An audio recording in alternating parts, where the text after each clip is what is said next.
गोड अभ्यासमध्ये आपलं स्वागत आहे. आज आपण इयत्ता 6वीतला चौथा धडा घेणार आहोत, वैदिक संस्कृती. वैदिक खूपच इंटरेस्टिंग धडा आहे. गेल्या वेळी आपण हरप्पा बघितला होता, त्याच्यानंतरच्या काळामध्ये वैदिक संस्कृतीचा उगम झाला आपण बघितला. आता पुन्हा एकदा बघूनच घेऊ आपण. शेवटचा ऱ्हासाची कारणे, हडप्पा संस्कृतीचा ऱ्हास झाला आणि त्याच्यानंतर वैदिक संस्कृतीचा उगम झालेला आहे. तर आता बघू याच्यामध्ये कोणते पॉईंट आपण अभ्यासणार आहोत. पहिला आहे वैदिक वाङ्मय, त्या काळातलं वैदिक काळातलं वाङ्मय, म्हणून त्याला वैदिक वाङ्मय म्हणतात. दुसरं आहे कुटुंब व्यवस्था आणि दैनंदिन जीवन, त्या काळामध्ये कशी कुटुंब व्यवस्था होती, दैनंदिन जीवन कसं होतं त्याबद्दल.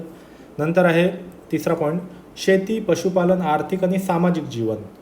चौथा आहे धर्मकल्पना आणि सर्वात शेवटी आहे शासन व्यवस्था. तर वैदिक काळातल्या वाङ्मयामधून आपल्याला याबद्दल माहिती मिळते. याचा अर्थ इतिहासाचे साधन जो आपण दुसऱ्या धड्यामध्ये बघितलं होतं, जर बघितला नसेल दुसरा धडा तर तुम्ही डिस्क्रिप्शनमध्ये जाऊन लिंक बघू शकता. त्याच्यामध्ये इतिहासाची साधने हा दुसरा धडा आहे. त्या पद्धतीचा हे लिखित साधन आहे. हे लिखित साधन आहे आणि त्या साधनाच्या आधारे आपण इतिहास लेखन केलेला आहे.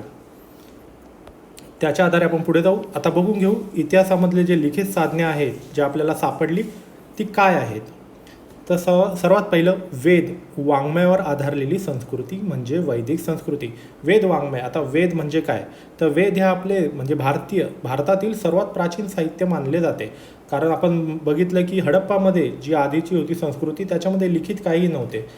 त्यानंतर आपल्याला सरळ आणि जी लिपी होती हडप्पाची ते आपल्याला काही आजपर्यंत समजलेली नाही आहे.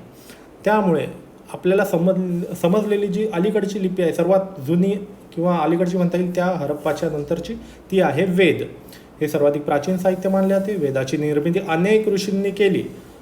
अनेक ऋषी म्हणजे एकाने लिहिलेले नाही आहेत, ते वर्षानुवर्ष जवळजवळ 1500 वर्ष लागलेले आहेत वेद लिहायला. 4 वेद आहेत, पुढे येतील ते अनेक ऋषींनी लिहिले. काही सुक्ते स्त्रियांनीच पुरलेली आहेत. जर तुम्ही UPSC MPSC करत असाल तर हे लक्षात राहणं गरजेचं आहे की वेद काळामध्ये स्त्रियांनीही त्यांचं योगदान दिलेलं आहे. आता पुढे जाऊया. वेदाची भाषा संस्कृत. आता सध्या आपण जी भाषा बोलतो ती मराठी आहे, त्याप्रमाणे संस्कृत आहे. वैदिक वाङ्मय अत्यंत समृद्ध आहे, म्हणजे परिपूर्ण. त्याच्यामध्ये बऱ्यापैकी ग्रामर आहे, सर्व आहे, नियम. ऋग्वेद हा त्यातील मूळ ग्रंथ मानला जातो. सर्वात प्रथम वेद ऋग्वेद, आणि तो काव्यरूप आहे. आता हे लक्षात ठेवणं गरजेचं आहे, तो काव्यरूप आहे.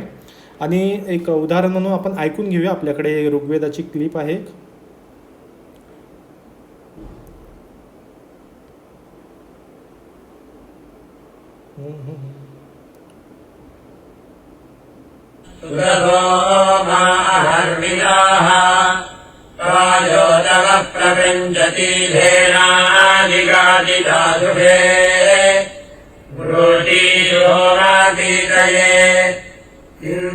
तर आपण अशा पद्धतीने आता जे ऐकलं आपण ते वेद आहेत आणि तुमच्या लक्षात आलं असेल की ते काव्य रूपात आहेत, ते गायले जात होते. त्यामुळे आपण एक क्लिप ऐकली उदाहरण समजून घेण्यासाठी. तर ऋग्वेद हा सर्वात पहिला बनवला गेला. त्याच्यानंतर यजुर्वेद, सामवेद, अथर्ववेद असे 4 वेद आले. या 4 वेदांना ग्रंथांना संहिता असे म्हटले जाते. याच्या संहिता.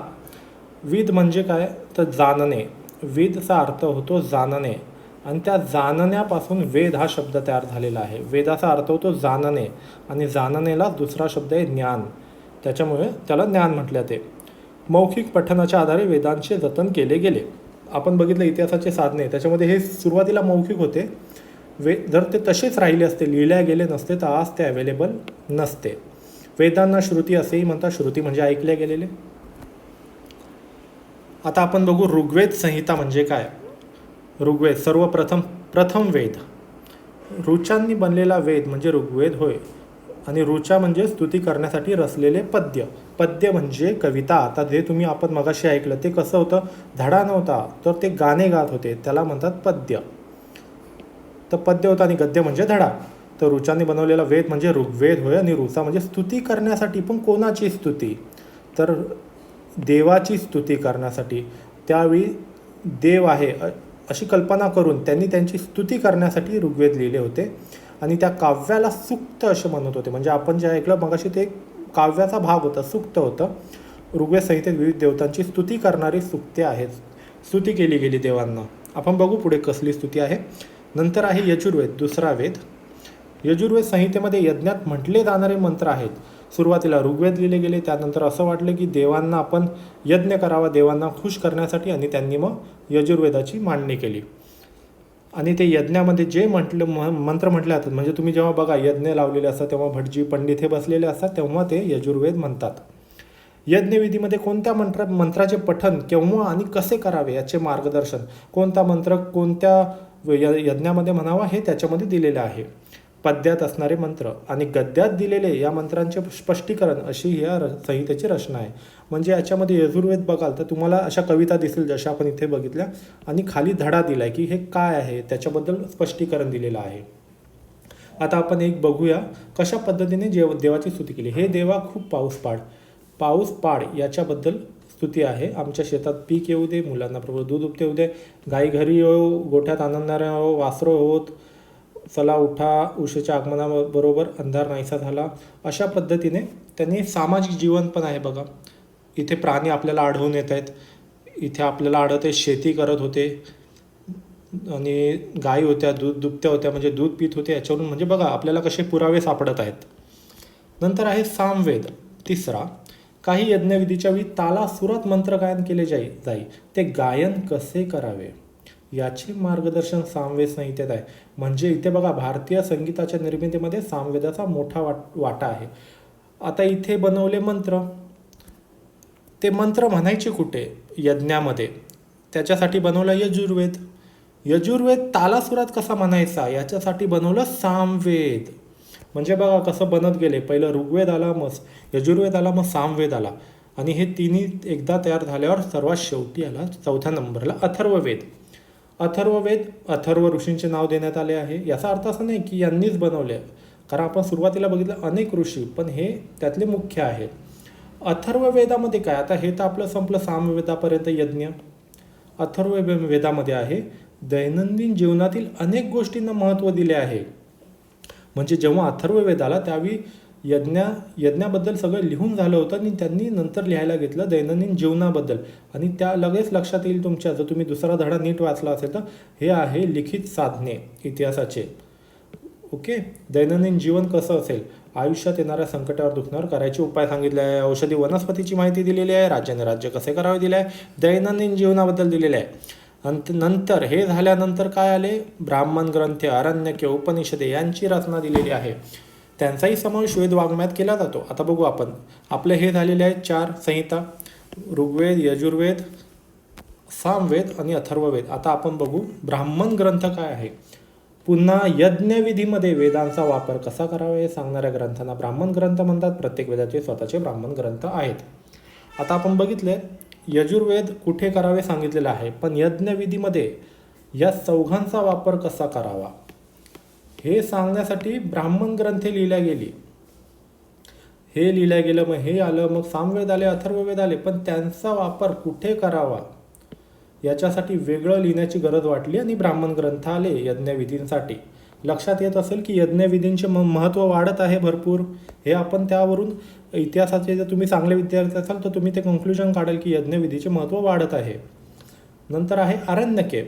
नावामध्येच आहे, अरण्यात जाऊन एकाग्र चित्ताने केलेले चिंतन आरण्य ग्रंथामध्ये आढळते.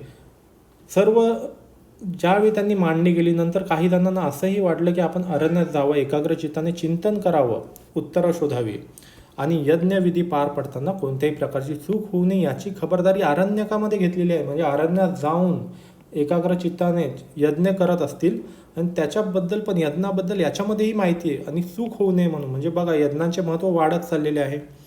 नंतर आलेले आहे उपनिषदे. उपनिषद म्हणजे काय, तर गुरुजवळ बसून मिळवलेले ज्ञान. आपण सध्या शाळेत जातो आणि गुरुजवळ बसतो, बेंचवर बसतो, आणि आपण जे ज्ञान मिळवतो त्यांनाही एक प्रकारचं उपनिषदच आहे. ते तिथपण आपल्या शाळेमध्ये काय शिकवतात, सायन्स शिकवतील, हिस्ट्री शिकवतील, इकॉनॉमी शिकवतील. त्यावेळी उपनिषदामध्ये काय शिकवायचे बरं, तर जन्म मृत्यूसारख्या घटनांबद्दल. त्यावेळी हे विषय नव्हते, त्यामुळे ते काय करायचे, जन्म मृत्यू कसा झाला, आकाशात सूर्य काय येतो, चंद्र काय येतो, अशा प्रकारचे प्रश्न आणि उत्तरं व्हायचे, आणि त्याच्यावर चर्चा केलेली आहे उपनिषदामध्ये. जसे शाळेमध्ये चर्चा होते त्याच पद्धतीची उपनिषदामध्ये. तर आपण काय बघितलं, 4 वेद, ब्राह्मण ग्रंथ, आरण्यके, उपनिषदे. 4 वेद कसे आले, एकानंतर 1, 2, 3, याच्यामध्ये कशा पद्धतीने बघितलं, यज्ञाचे महत्त्व वाढले, ब्राह्मणा ग्रंथामध्ये यज्ञ, आरण्यकामध्ये यज्ञ आणि शेवटी जन्ममृत्यू उपनिषद चर्चा. हे रचण्यास सुमारे 1500 वर्षाचा कालावधी लागला. तसं मी सांगितलं होतं की अनेक ऋषींनी रचलेले आहे. 1500 वर्षाचा कालावधी लागला. त्या कालावधीत वेदकालीन संस्कृतीत अनेक बदल झाले. बरोबर. आपण बघितलं यज्ञांचे महत्त्व वाढत गेले, हे एक बदल झाला. अजून बदल येईल. त्या बदलांचा आणि वेदकालीन लोकजीवनाचा अभ्यास करण्यासाठी वैदिक वाङ्मय महत्त्वाचे साधन आहे. आपला दुसरा धडा जो होता ही इतिहासाची साधने, ते लक्षात घ्या. तो व्हिडिओ नक्की बघा. आता आपण 4.2 वर येऊ. आता आपलं झालं वैदिक वाङ्मय झालं. कशापासून आपल्याला ही माहिती मिळाली, हे साधन. आज आपण कसं म्हणू शकतो कुटुंब व्यवस्था काय होती, दैनंदिन जीवन काय होतं, तर ह्या साधनांमुळे आपण हे सर्व आता बघत आहोत. नाही तर आपल्याला हे कधीही माहिती पडलं नसतं. तर आता आपण बघू कुटुंब व्यवस्था, दैनंदिन जीवन यांच्या आधारे. वेद काळात एकत्र कुटुंब पद्धती होती. आजही आपण काही ठिकाणी एकत्र कुटुंब राहतात. सगळे आजी आजोबा सर्व एका घरात राहतात. तशी तिथे एकाच घरात राहायचे. आजही गावी आहे. कुटुंबातील कर्ता पुरुष जो असेल त्याला गृहपती, घराचा पती, गृह म्हणजे घर, त्याचा पती म्हणजे मुखिया, तो मुख्य होता. त्या परिवारामध्ये त्याचे वृद्ध माता पिता, आजी आजोबा म्हणता येईल, त्याचे लहान भाऊ, त्या भावांचे परिवार, त्यांची पत्नी, सर्व परिवार राहत होता. ही कुटुंब व्यवस्था पुरुष प्रधान होती. पुरुष प्रधान होती याचा अर्थ घरामधील कर्ता जो पुरुष आहे, घराचा पुरुष प्रमुख, पुरुषाला महत्त्व होतं. स्त्रियांना दुय्यम लेखलं जाई. पुरुष म्हणजे मुख्य. सुरुवातीच्या काळात म्हणजे आता आपण बघतोय की व्यवस्था बदलत गेलेली आहे. 1500 वर्षाचा कालावधी लागला. वेदकालीन संस्कृतीत बदल झाले. तो बदल कोणता? कर्ता घराचा पुरुष. आणि त्याच्या आधीच्या काळात सुरुवातीचा काळ म्हणजे हा बदल. नंतर हा बदल झाला. सुरुवातीच्या काळात विद्वान स्त्रिया होत्या. खूप महत्त्वाची नावं आहेत. लोपामुद्रा, गार्गी, मैत्री, ह्या सुरुवातीच्या काळात. नंतर बदल झाला. पुरुष महत्त्वाचा झाला. स्त्रियांचे उल्लेख वैदिक साहित्यात आढळतात.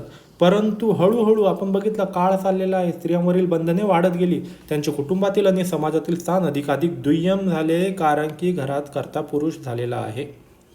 बदल. आणि हा बदल कशाच्या आधारे? साधन, इतिहासाचे साधन काय आहे? वैदिक वाङ्मय. त्यांचे घरं बघू काय वर्णन केलेली आहेत. मातीची किंवा कुडाची असत. बरोबर. हडप्पामध्ये जसे होते गवत किंवा वेलीचे जाडसर तट्टे विणून त्यांच्यावर शेती माती लिंपून भिंती तयार केल्या जायच्या. कूड बांधायची, कुडाच्या भिंती. म्हणजे हे गवत वेली यांचं ते असे म्हणजे उभे. आपण आता नंतर आपण व्हिडिओमध्ये बघू आपण नंतर. पण हे लक्षात घ्या, त्यांनी असे तट्टे म्हणजे असे उभे केले वेली आणि त्यांच्यावर माती लेंपून त्यांनी भिंती तयार केल्या. गावी आजही असतात कुडाच्या भिंती आणि शेणा मातीने सावरल्या. त्याला म्हणतात गृह किंवा शाला. घरांसाठी हा शब्द वापरायचे. आजही घरांसाठी गृह वापरतात. आणि शाला म्हणजे आपण शाळेत जाताना शाला म्हणतो, पण त्यावेळी घरासाठी, कारण घरामध्येच एज्युकेशन दिलं जायचं. त्या काळी घरामध्ये शिक्षण दिलं जायचं, त्याच्यामुळे शाला. आहारामध्ये काय असेल बरं? आपण काय खातो तेच आहे. गहू, सातू, तांदूळ. काय एवढे भारताच्या बाहेर नव्हते, भारतामध्येच होते. वैदिक वाङ्मयात यव, गोधूम, व्रीही हे शब्द आहेत. आता आपण सांगितलं इतिहासाची साधने आहे, त्याच्यामध्ये हे शब्द आढळले. याचा अर्थ काय? यव म्हणजे सातू, बार्ली. गोधूम म्हणजे गहू, व्रीही म्हणजे तांदूळ. हे बघण्यासाठी तुम्ही तुमच्या पॅरेंट्सला किंवा तुम्ही घरामध्ये बघून घ्या एकदा तांदूळ कसे आहेत, गहू कसे आहेत, आणि बघा त्यांना नावं. गोधूम म्हणायचे गहूला, व्रीही म्हणजे तांदूळ. मग हे दूध, दही, लोणी, तूप, मध हे पदार्थ त्यांच्या आवडीचे. आता बघितलं आपण मगाशी दूध, दही म्हणजे त्यांनी विनंती केली होती. आपण बघूया. हे देवा भरपूर दे, दूध दुभते दे, गाई म्हशी आमच्या घरी येऊत. ओके. म्हणजे दूध, दही, लोणी आलं, तूप आलं, हे सगळे चार एकत्र. मध आहे, उडीद, मसूर आणि तीळ, तसेच मांस या पदार्थांचाही त्यांच्या आहारात समावेश होता जनावरांचे. हे बघा इथे आहेत त्यांचे घरं. आता आपण बघितलं गवत वेलीचे जाडसर तट्टे. हे बघा हे आहेत तसे. हे गवत टाकलेले आहे वर. हे भिंती बघा शेणाच्या भिंती आहेत. बघ कसं प्राथमिक आहे. वेद काळातील ही घरे आहे.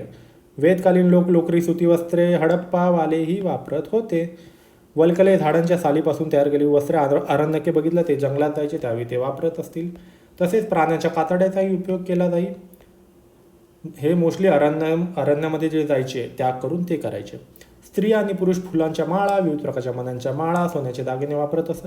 निष्क नावाचा गाळ्यातील दागिना विशेष लोकप्रिय असावा.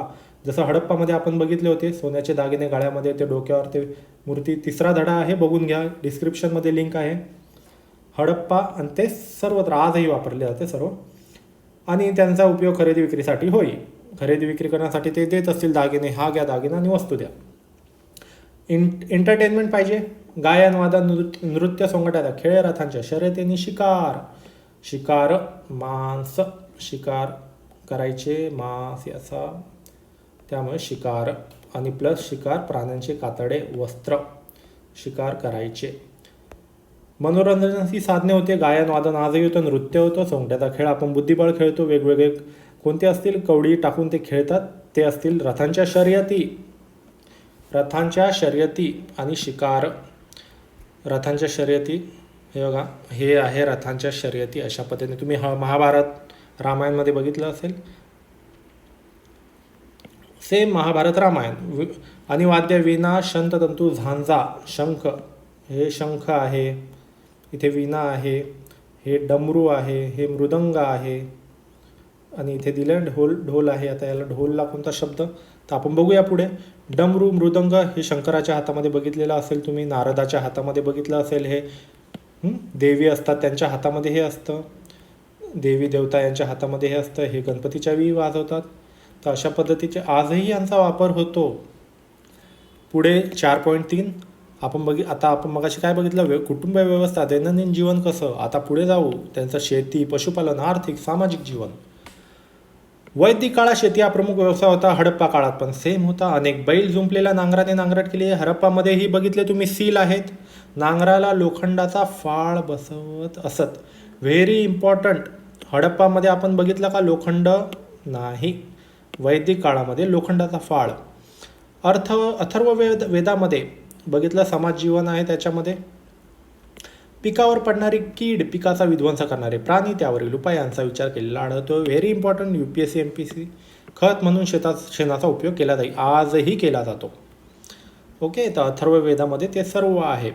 समाज जीवनाबद्दल वैदिक काळात घोडा, गाय, बैल, कुत्रा आजही अस्तित्वात आहे. या प्राण्यांना विशेष महत्त्व होते, घोड्यांचे महत्त्व आपल्याला इथे दिसत आहे. गाई, बैल आपण बघितलं आणि कुत्र्याचं आधीपासून महत्त्व आहे, कारण कुत्रा हा मनुष्याचा चांगला मित्र आहे. गायींचा विनिमयासाठी उपयोग केला जाई, त्यावेळी गायी दिल्या ट्रेड केले जाय, आपण बघितलं. असे दागिने ट्रेड केल्या जायचे, तसे गायी विनिमय म्हणजे काय, एक वस्तू द्या त्याच्या बदल्यात दुसरी वस्तू घ्या. गाय द्या त्याच्या बदल्यात अन्न घ्या किंवा घोडा घ्या. गायीचा विनिमयासाठी म्हणजे आपण जसे आज पैसे देतो आणि वस्तू घेतो तसं गायींचा वापर केला जाई. त्यामुळे गायींना विशेष किंमत होती. इतरांनी गायी चोरून नेऊ नये, जशी आज पैशाची चोरी होते तशी गायींची चोरी व्हायची, म्हणून विशेष काळजी घेतली जाई. घोडा अत्यंत वेगाने पळणारा, त्यामुळे रथाला जोडून पळवायचे. आपण बघितलं महाभारत रामायण. वेदकालीन रथाची चाके आऱ्यांची होती, भरीव चाकापेक्षा आऱ्यांची चाके वजनाने हलकी असत. आऱ्यांची म्हणजे बघा, आता हे झालं नॉर्मल चाक, हे पूर्णपणे घट्ट आहे, त्यामुळे ओढताना ताकद लागत असेल घोड्यांना. त्याच्यासमोर हे आहे आऱ्याचं चाक, हे इथे जागा रिकामी आहे, त्याच्यामुळे इथे बघा ओढताना वजन कमी होतं, हलके होतात है ना, त्यामुळे ते आऱ्यांची होती. आरे म्हणजे हे जेव्हा चाक असतं, हा आरा 1 2 3 4 5 आरे झाले, ठीक आहे. त्यामुळे त्यांचे रथ खूप वेगवान होते, महत्त्वाचं आहे. घोड्यांचा वापर केला याचा, म्हणूनच आज हॉर्स पॉवर इंजिनाला अश्वशक्ती म्हणून हॉर्स पॉवर म्हणतात. एक घोडा ओढू शकतो म्हणजे 1 हॉर्स पॉवर. ठीक आहे, आपण पुढे जाऊ. शेती, पशुपालन यांच्या खेरीज इतर अनेक व्यवसाय केले जायचे. इतर अनेक कोणते असू शकतात, आजूबाजूला बघा तुमच्या कोणते असू शकतात, व्यावसायिक, कारागीर आज आहेत की नाही आपल्या आजूबाजूला, आणि त्यांना ओळखल्याचे श्रेणी. व्हेरी इम्पॉर्टंट, श्रेणी या नावाने त्यांचे स्वतंत्र संघ होते. आज आपण बघतो ए श्रेणी, ब श्रेणी, सी श्रेणी, ड श्रेणी, काय ते श्रेणी, तसे ते श्रेणी होते. आणि श्रेणीचा प्रमुख श्रेष्ठी, सर्वात श्रेष्ठ, श्रेणीमध्ये श्रेष्ठ, प्रमुख, श्रेष्ठी.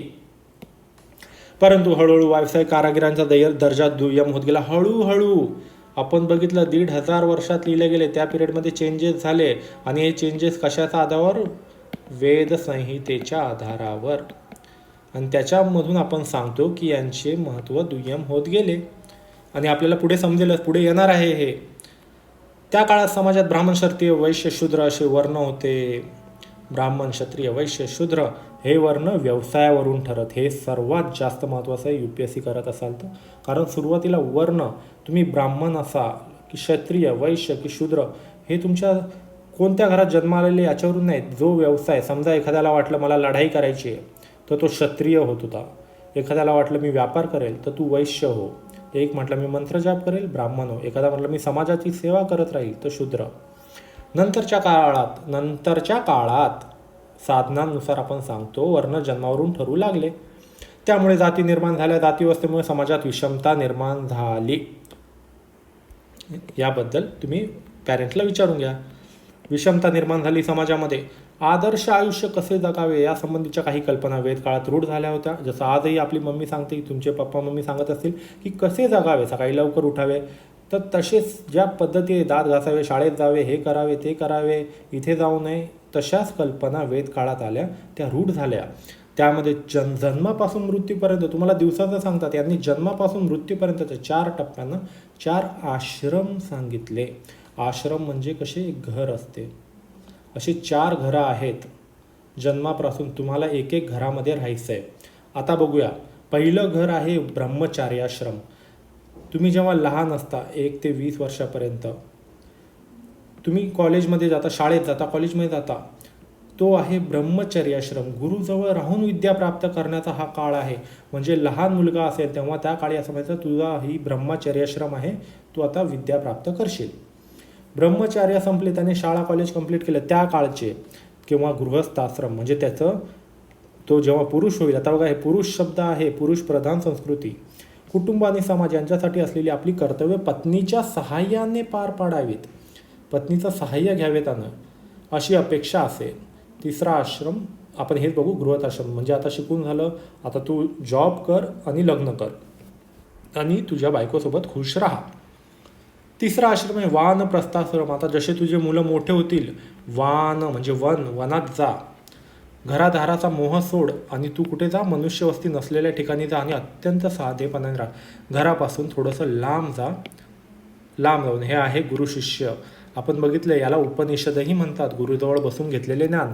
त्याचप्रमाणे हे आहे ब्रह्मचर्याश्रम. मग नंतर गृहस्थाश्रम आणि नंतर संन्यासाश्रम. म्हणजे शेवटी येईल त्याच्यानंतर आहे आपलं, कुठे गेलो आपण, इथे वानप्रस्थाश्रम. दूर जावे आणि सर्वात शेवटी निघूनच जावे. सर्व नात्यांचा त्याग करावा. मनुष्य जन्माचा अर्थ समजून घेण्यासाठी जगावे. फार काळ एके ठिकाणी राहू नये. इथे घरापासून थोडं दूर जावे आणि शेवटी अत्यंत दूर जावे. सगळ्यांचा त्याग करून द्यावा. म्हणजे संन्यासाश्रम, म्हातारपणी.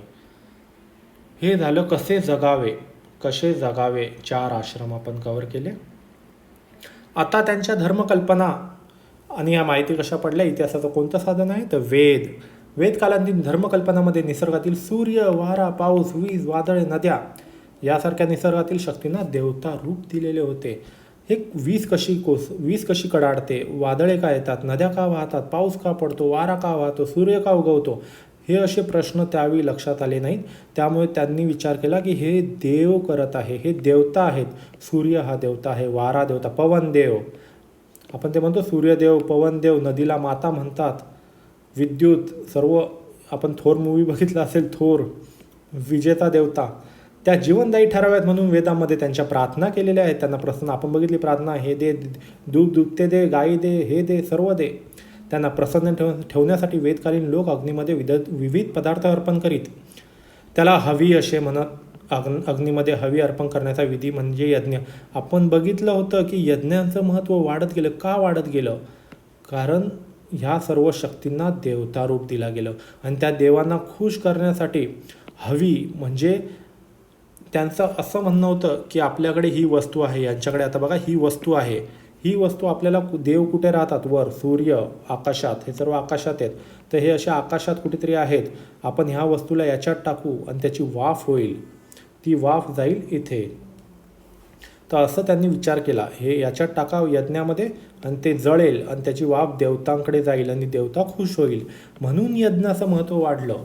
सुरुवातीला यज्ञविधींचे स्वरूप साधे होते, साध्या स्वरूपाचे करायचे, पण पुढे त्यांचे नियम अधिकाधिक कठीण होत गेले. ते कठीण यज्ञविधी पार पाडणाऱ्या पुरोहितांचे महत्त्व वाढत गेले. आपण बघितलं हे कठीण का झालं असेल बरं? आपण बघितलं ऋग्वेद आले, काय करावे, त्याच्यानंतर यजुर्वेद आले, सामवेद आले, म्हणजे यज्ञ करताना गायनच केलं पाहिजे, ताला सुरात गायलं पाहिजे. त्याच्यामुळे ते कठीण होत गेले, त्यांचे महत्त्व, आणि ते संस्कृतमध्ये होते आणि त्यामुळे ते कठीण होत गेले. आणि त्यामुळे पुरोहित यांचं कामच होतं की यज्ञ करणं. त्यामुळे ते यज्ञ त्यांना सोडून इतरांना करता येत नव्हते, त्यामुळे यांचे महत्त्व वाढले. वेदकालीन लोकांनी सृष्टीचे व्यवहार कसे चालतात यावरही विचार केला आहे. सृष्टी म्हणजे मगाशी आपण बघितलं ना, सूर्य, वारा, पाऊस हे कसे चालतात. सृष्टीचे व्यवहार म्हणजे यांचे. उन्हाळ्यानंतर काय येतो? पावसाळा. पावसाळ्यानंतर हिवाळा. हे नियमित असणारे सृष्टीचक्र आहे आपल्याकडे भारतामध्ये, नियमित आहे. पावसाळ्यामध्ये शाळा सुरू होतात, मग हिवाळ्यामध्ये तुम्हाला थंडी वाजते, उन्हाळ्यामध्ये सुट्ट्या पडतात. सृष्टीचक्राने त्यांच्या गतीने फिरणारे जीवनचक्र, याला वेदकालीन लोकांनी ऋतवरून आलेला आहे. ऋतू आपण म्हणतो ना, हा पावसाळा ऋतू आहे, हिवाळा ऋतू आहे, ते ऋत हा वेदकालीन लोकांनी शब्द आणला, त्याच्यावरून आलेला आहे. म्हणजे इतिहासावरून बघा, आपले सध्याचे जीवन पण म्हणजे त्याचा पण प्रभाव पडतो. प्राणी मात्रांचे जीवन हाही सृष्टीचक्राचा एक भाग आहे. ओके. सृष्टीचक्रामध्ये बिघाड झाल्यावर संकट येतात, तसे होऊ नये म्हणून प्रत्येकाने काळजी घ्यायला हवी. कोणीही सृष्टीचे नियम मोडू नये, तसे वागणे म्हणजे धर्माप्रमाणे वागणे. सृष्टीचे नियम न मोडणे म्हणजे तुम्ही धर्म फॉलो करताय. ज्याने हा नियम मोडला तो धर्म भ्रष्ट करत आहे असं म्हटलं जाईल. सृष्टीचक्रामध्ये बिघाड होऊ नये असं त्यांना वाटायचं. आता शासन व्यवस्था बघूया. आता त्याआधी हे एकदा बघून घ्या. पाऊस कमी पडला तर पिण्याच्या पाण्याचे नियोजन कसे कराल, कारण सृष्टीचक्रामध्ये बिघाड झालेला आहे असं त्यांचं म्हणणं आहे. तर काय कराल, इथे आपण प्रयत्न करू. त्यावेळी असं समजायची कोणीतरी गडबड केलेली आहे बाबा, म्हणून हे चक्र बिघडलेले. पाऊस नाही पडला, नक्कीच कोणीतरी सृष्टीचे नियम मोडलेले आहेत असं त्यांचं म्हणणं होतं. पाऊस नाही पडला, सृष्टीचे नियम मोडले. ऊन जास्त पडले, सृष्टीचे नियम मोडले. आता तसं होत नाही. पुढे आहे शासन व्यवस्था. शासन म्हणजे आता आपण बघतो आपल्याकडे कोण राज्य करतं, भारत शासन. महाराष्ट्रामध्ये महाराष्ट्र शासन. तर त्यांची शासनाची व्यवस्था कशी होती, कसे निर्णय घ्यायचे. वेदकाळात प्रत्येक ग्रामवसाहतीचा एक प्रमुख होता. ग्राम वसाहत, गाव, जसे तुमचे गाव असेल त्याचा वसाहतीचा प्रमुख, त्याला म्हणायचे ग्रामनी. त्याच्या ग्राम वसाहतींचा समूह म्हणजे विश, त्याच्या प्रमुखाला विशपती म्हणायचे. अनेक विश मिळून जन तयार होत असे आपण बघू. आता बघा इकडे बघा एक शॉर्टकट दिलेली आहे. सर्वात पहिले तर ग्रामनी. ग्रामनी म्हणजे ग्राम. सर्वात पहिलं सुरुवात होते गाव, गावानंतर येतो विश आणि ग्रामनीच्या वर विशपती. जन त्याचा आहे राजा अनुरूप. तर हे आहे मुखिया आणि हे आहे त्यांचे ठिकाणं. ग्रामनी विश जन. गावांचं मिळून विश तयार होईल, विशांचं मिळून जन तयार होईल. म्हणजे आपण असं म्हणू शकतो गावाचं मिळून नगर तयार होईल आणि नगरांचं मिळून शहर. ग्रामनी विशपती आणि राजा, सर्वात फायनल राजा, त्याला नृपही म्हणायचे. तर आपण हे फक्त लक्षात घ्या. हे लक्षात नाही आलं तरी चालेल, कारण हे लक्षात राहणं महत्त्वाचं आहे. डायग्राम एकदा ड्रॉ करा तुम्ही. नृप असं लक्षात ठेवाल. ठीक आहे. प्रजेचे रक्षण करणे, कर गोळा करणे, उत्तम राज्यकारभार करणे ही राजाची कर्तव्य होती. प्रजेचे रक्षण, जसे भारत सरकार आपले रक्षण करते, मिलिटरीवर, बॉर्डरवर सैनिक कर गोळा करते, टॅक्स लावते आणि शासन उत्तम चालवते. पण राज्यकारभार उत्तम रीतीने चालवण्यास सहाय्य करण्यासाठी राजाने नेमलेले अधिकारी नेमले जात असत, आजही नेमले जातात. एकटा राजा करू नाही शकत हे सर्व काही. पुरोहित आणि सेनापती हे विशेष महत्त्वाचे अधिकारी आपण बघितलं. पुरोहित कशासाठी, यज्ञ आणि राजाला सांगणे की धर्म व्यवस्थित करा. धर्म मोडला तर सृष्टीचक्रामध्ये बिघाड होऊ शकतं, त्यामुळे नियम मोडू नयेत याकरिता पुरोहित. परंतु पुरोहित जरी असले तरी लढाई करण्यासाठी कोणतरी हवं, तर सेनापती हे राजाचे महत्त्वाचे अधिकारी. हे देशांतर्गत, देशाबाहेरून किंवा देशांतर्गत काही अडचण झाली तर सेनापती. कर वसुलीसाठी नेमलेल्या अधिकाऱ्याला कर कोण जमा करणार बरं, कर गोळा करणे आहे. भागदुघ आहे. आता इथे बघू शकतो प्रजेचे रक्षण करणे सेनापती, कर गोळा करणे हे भागदुघ आहे इथे, आणि उत्तम राज्यकारभार पुरोहित.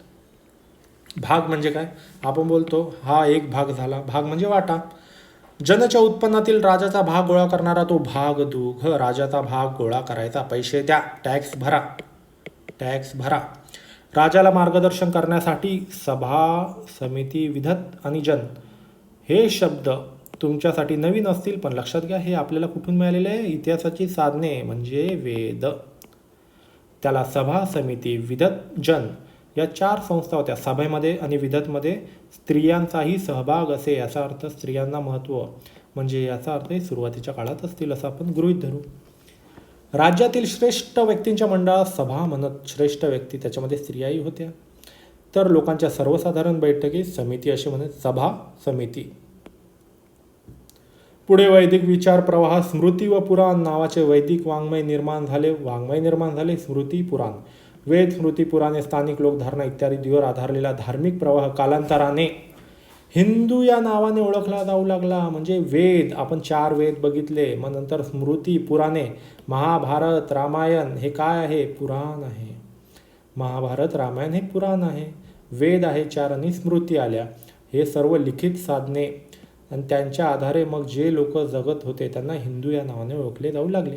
प्राचीन भारतात यज्ञविधी, वर्णव्यवस्था यांच्या बाबतीत वैदिक प्रवाहापेक्षा वेगळी भूमिका घेणारे धार्मिक प्रवाह अस्तित्वात होते आणि आपण ते पुढील पाठात बघणार आहोत. प्राचीन भारतात ज्यावेळी हे वेद आले, यज्ञ होत होते, आपण बघितले कशा पद्धतीने 4 वेद लिहिल्या गेल्या याच्यासाठी. आणि ही वर्णव्यवस्था, ब्राह्मण, क्षत्रिय, वैश्य, शूद्र हे प्लस यज्ञ हे ज्यावेळी होतं तेव्हा काही लोक असे होते ज्यांना हे मान्य नव्हतं. तर त्यांच्यापेक्षा वेगळी भूमिका घेणारे धार्मिक प्रवाह कोण आहे, ज्यांनी वेगळं स्वतःचं लिखाण केलं, त्यांच्याबद्दल आपण पुढील पाठात बघणार आहोत. आपला धडा संपलेला आहे. आता आपण स्वाध्याय बघूया. धड्याखालचे प्रश्न सोडवण्याचा प्रयत्न करा. स्क्रीन थांबवा आणि तुम्ही हे बघून घ्या, सोडवण्याचा प्रयत्न करा. स्क्रीन थांबवून हे बघून घ्या. आणि पुढचा धडा असेल प्राचीन भारतातील धार्मिक प्रवाह. आपण जे ह्या टॉपिकमध्ये बघितलं, असे कोणते लोक होते ज्यांनी यांच्यापेक्षा वेगळी भूमिका घेतली, यांना फॉलो नाही केलं, नवीन भूमिका घेतली, त्यांच्याबद्दल आपण पुढील पाठात बघणार आहोत. ठीक आहे. तर मित्रांनो, आपण पुन्हा भेटूया पुढच्या पाठामध्ये. तोपर्यंत बाय.